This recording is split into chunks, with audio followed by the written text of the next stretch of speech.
Sabi ko pa naman kay Ilan, God, sana pag-birthday ko, makupitan natin si Jeremy, saka sila Gemma.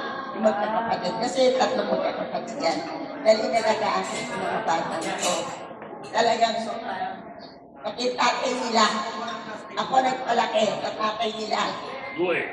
Yes, ito naman, pagka sila kapag-asawa, sa akin nakatira. Hanggang sila napunta na Cebu, tapos tinuwa ko sila sa Cebu, pinali ko sila sa Manila, sa totoo. Kaya itong mga bata ito, mahal na mahal talaga. Talagang, kasi parang hihirap ako eh.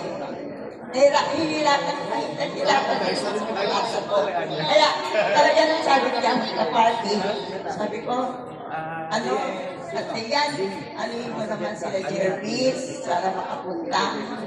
Sabi niya, wala ka namang party eh. Baka ka mamamili. Wala ka namang party. Paano yan? At saka isa pa, talagang hindi ko sukat akalain. Pastor Stanley King, sila maganda, inaanak ko talagang close talaga sa akin kasi ako nga inaanak ko sa kasal. Napakarami ko inaanak sa kasal ngayon ay puro pastor na. Si Santi,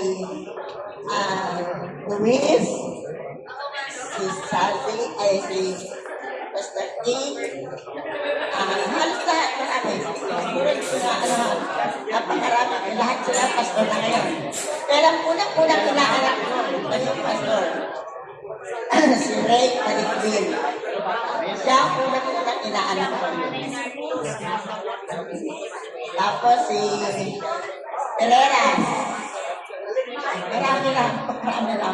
Kaya mga pito sila lahat yung pastor. Kaya ako nagpapasalamat din sa anak ko, Eloy,